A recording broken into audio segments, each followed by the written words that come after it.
everybody, how you doing? I know it's been a long time, but I decided to come on in here today because I know we're getting our kids ready to go back to school. And if you don't know who I am, my name is Cynthia Pagan Hale. I am the CEO of FFT Helping Others and also the founder of the National Domestic Violence Rally.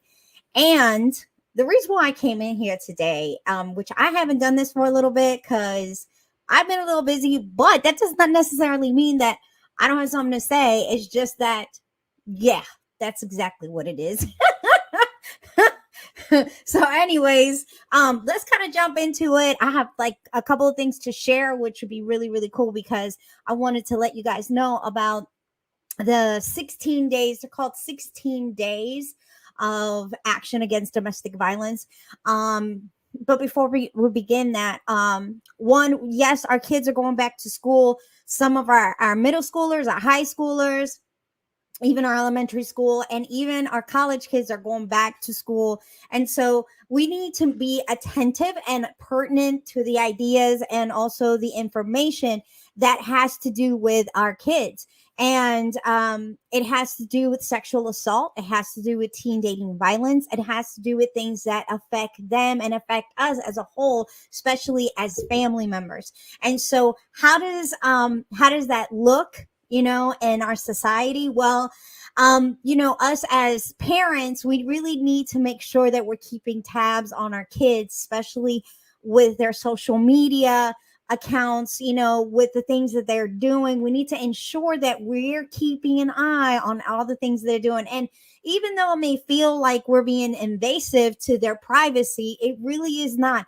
We need to make sure that we're watching out for them. It's um really, if we don't, they could be potentially a target for human trafficking, sex trafficking, sexual assault, things that really could affect them in the whole and altogether. And so we really need to make sure that we are watching out for our kids, because we never really know exactly what could happen to them. So, making sure that we're aware of the signs and, the things that, are affecting our kids, it's truly important.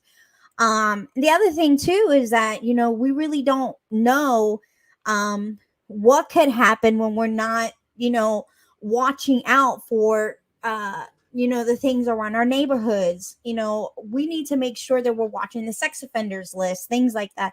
And a lot of times we don't watch out for those things, and making sure that we are attentive to those kind of things is extremely important. And I know a lot of parents are just like, oh, I know that the sex offenders list is there. It's not really my thing. I don't really have to take care of that. Yeah, you really do, because by you being the parent who watches out for other kids, or you being the parent who actually takes care of other children in your neighborhood, you're actually watching out for those parents who actually are unaware of what is going on. And usually, a lot of times, sex offenders are not, are, although they are registered, they're not watching them every single second of the day. And so we need to make sure that you as a parent are also watching out for those things that are extremely pertinent for your kids. We need to watch out for those things that could potentially be dangerous for your little ones, specifically for your little ones. So making sure that you're watching out for them, especially when they're walking to school, walking back, when they're getting off the bus, things like that. You need to watch out for all those things, and that's your responsibility as a parent. So we want to make sure that what you do as a parent, it's a battle that we face each day. So anyways, that was my whole spiel about our kids. But my thing is that if we start early, if we watch them out early, if we watch our kids early, we really could potentially make sure that we are taking care of these things that could potentially be harmful to them. You know what I mean? So we need to make sure that we are taking care of our children. Um So, anyways, I hope that you guys are coming in. I really do want as many of you chatting in, letting me know what you guys want to hear or see or talk about. It's kind of important to me because I have not been here. Like I said, I haven't been here for a while. It's been a little bit of a while for me, and so I kind of want to make sure that I'm streaming back again, but it's taken me a while. Anyways, so let's talk about what is 16 days of action against domestic violence 2021. I'm going to actually share my screen because I like to be able to show you guys what it is and what it looks like. And so I am going to show it to you guys. Let's see if I can get it on here. Let's see. There it is. Okay. So this is 16 days of action against domestic violence 2021. So 16 days of action is aimed at either businesses to support, to take action against domestic abuse and violence. Like employers have a legal obligation to assess dynamic risk and support of health and safety and wellness of their employees. Companies can do more to aid their employees who endure domestic violence, to train those who witness, to protect staff as a whole on a goal of security, safety, and mitigation of financial loss. And this is spanning for about 16 days from the 25th of November to about the 10th of December. It says so here. But the theme is each day to explore the various forms of domestic violence, especially in the workforce, which for me, I think is great because they're showing an action of what is going on in our workforce. A lot of times we don't talk about sexual assault in the workforce, we should. We should be talking about that way more than we should. Bullying in the workforce, and we should be talking about it more. But apparently the movement was begun by the Women's Global Leadership Institute in 1991. And it's again sponsored by the Center for Women's Global Leadership. It's been around since 1991, and it has about 187 countries that contribute to the promotion and supporting of this. So the 16 days, and I'm going to stop this. I hope that you guys go here. Here's the website. It's 16daysofaction.co.uk. But the 16 days gives an action process so that we can actually talk about the things that affect our workforces and also affect us as a society, which we really don't talk about all the time. And so these are issues that we should be discussing, and just like we're about to discuss certain things at the domestic violence rally, we want to make sure that we continue to talk about these things that affect, women, children, men specifically. And we're thankful that this year at the domestic violence rally, we actually have Pastor Troy Jones, who's actually going to be starting the whole domestic violence rally. He's from 108 organization. And we want to make sure that we cut out of the norm. We want to cut out of the perspective. Usually we see things that are happening to women, but we don't see things that are happening to men. And it's happening also to our young men, our young boys, and they get abused, they get domestically abused, they get sexually assaulted too. There's things that happen to them which we don't see on a daily basis because the news only talks about women and women's issues. And not to say that our issues are not important. It's just that it happens to them too. We need to break out of the mold and need to break out of the things that are happening in our society. And so, by doing these things is how we change policy. And being able to talk about the things that are affecting our society, especially with women, children, and men, we are able to say that domestic violence is a huge issue, not only an issue here in the United States, but also an issue that's global. And just like the 16 days of action with domestic violence that's happening from November to December, it's showing us that there is a huge issue that's going on everywhere, and we want to make sure that we address these issues because a lot of times we don't address the issues of,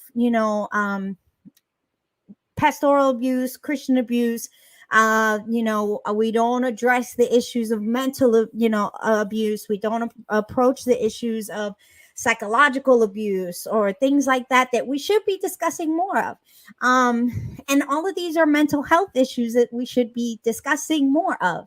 And so it's really an issue in which we should be talking about more, especially with people who are facing things like PTSD, anxiety disorder, things like that. And so we want to make sure, especially with our kids, if kids are facing, issues of child abuse, if they're facing issues of teen dating violence, if they're facing issues of sexual assault, especially our kids who've gone to college. What if, something happens to our daughters or something like that, and they're, come back home and say, I've been raped, or, how do we approach that? How do we talk to our kids? How do we face those issues? We need to have open conversations so that we can tell them, hey, this happened to you, but it's not your fault. This is not your fault. So we have to have a dialogue, not only with ourselves as parents or as a society or a community, but we also have to have it globally, because sometimes we just don't do that. We don't have conversations globally. We don't have conversations that talk about issues that have issues that affect all of us as a whole. And so conversations that are open, honest, so how do we change the perspective? That's a big question. That's a big issue. I know sometimes people can unleash those kind of questions and say, I don't know how I even get support, because sometimes I went out and tried to get support for myself and nobody kind of helped me. So, I hope that this displays just a little bit of help, and if you are facing some kind of issues of domestic violence, I hope that you are able to call the 1-800 hotline, the 1-800, 1-800.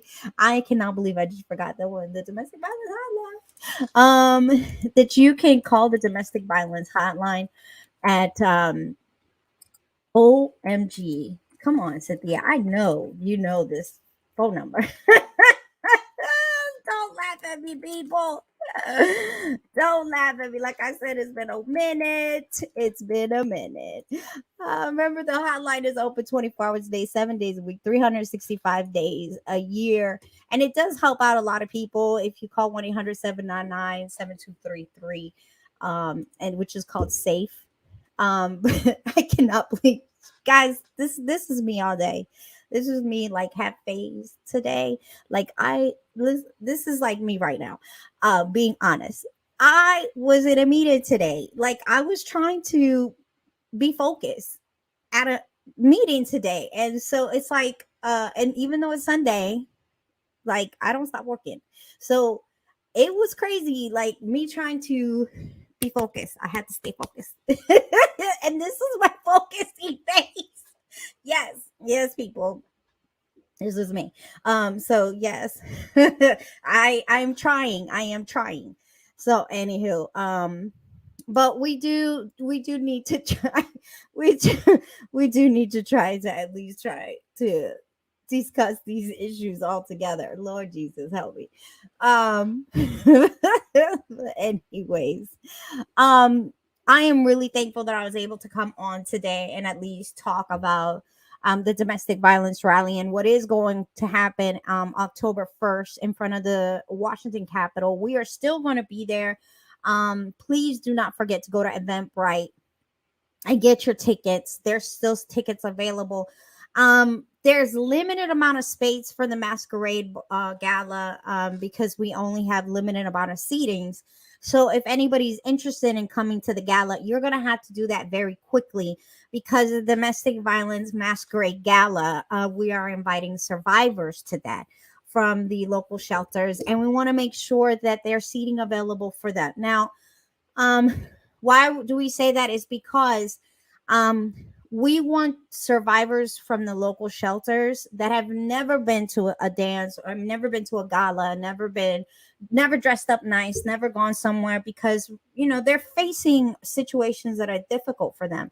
And so we want to give an opportunity and an open door for them to dress up nice, have some dinner, sit down and forget their troubles just for one night, just one night. And all of us remember when we were in a shelter, when we were in a transitional home, when we were facing issues of domestic violence. It was difficult for us to think outside of the realm or the scope of what was going on in our bubble because we're facing domestic violence. But we want to give that opportunity for our survivors who are in the shelters or transitional home and want to come. We want to give that space for them. So with that being said, we are having sponsorships for them. Because meals still need to be paid. But if you are a business owner, if you're an author, if you're an organization, any of that, we welcome you to go to Eventbrite and pay for a survivor to have dinner for that night. We really want to be able to sponsor those survivors to come to the gala. Again, like I said, your organization, your business will be highlighted throughout the night. It will be posted on the tables. It will be posted on programs everywhere. What we want to do is, like I said, this is not about us. It's more about the survivors who are staying in these transitional homes and these shelters. And like I said, if you are an author, if you are an organization, if you are a business and you would like to sponsor a survivor or two. So it's $55 per survivor. If you wanted to come as well, it's also $55. We don't want to go outside of that. And that is not to pay your entrance fee or any of that. That is just for the food. It doesn't cover anything else. It's just your food, your picture, and a ticket for a drawing. So we don't want to do anything else other than that. We don't go outside of charging people too much money. That's just crazy to me. It's just nuts. But we do want to go ahead and pay for the dinner, and that's important. Um, but again, like I said, this is more about survivors than it is about us. It really is about being able to give an opportunity and a space for survivors who are coming out of the shelters and out of transitional homes in the local area, close to the DC, Maryland, Virginia area. We're going to be inviting. And like I said, if you want to sponsor somebody to come and just be at this gala, and I wanted to let everybody know, a lot of these survivors, they don't have dresses, they don't have shoes, but we are asking the local Goodwill and also um the local thrift stores to donate some dresses for the night, and also some shoes for the night, so that these survivors can have something nice to wear. We don't want them to feel uncomfortable. We want them to feel like they're part of the environment, and we want them to feel like they're welcomed. And sometimes when you're feeling like trouble has struck you, you don't feel part of something. And so we want them to feel important. We want them to feel part of the gala. We want them to feel nice and invited. And so this is how this works, is that every one of us was in the same boat. Every one of us felt hopeless, but we want to give them hope. Every one of us felt like we didn't have faith, but we want to give them that faith. And so we want to be able to intentionally put forth that effort of support and put forth that effort of being there for these survivors um, who need a night out, need a night out to forget about their worries, about their concerns, about things that worry them, and also give them an opportunity to listen to our speakers like Michelle Julesbury, who's going to be there talking about domestic violence and her story, and people like Kathy Greggs, who's going to be talking about her story about sexual assault and through in the military and how she overcame and what she's doing now. And people like Barbara Pettis from Better Place Ministries, and how she also survived and how she overcame. And so we want to be able to um, give these survivors an opportunity to see how it is to be able to know that there are people out there who face the same things that they face, and who are now better off and are better in their environment, and saying, wow, I can do this too, I can be like them, I can do this. Just like evangelist Patricia Fowler, who is now part of Pure Heart, her organization called Pure Heart Ministries. And so we want to be able to give that opportunity to them to listen to these people who actually have done such great things in their lives, and actually give that floor of space for them to hear some encouraging stories. I know when I listen to somebody's encouraging stories, I feel like, oh man, I want to go out there and I want to succeed and go out and, and be encouraged by these mentors and be encouraged by their stories, because I also want to be able to do whatever they have done as well. And I know they've succeeded. And if they can do it, certainly I can as well. So we want to give that space to them too.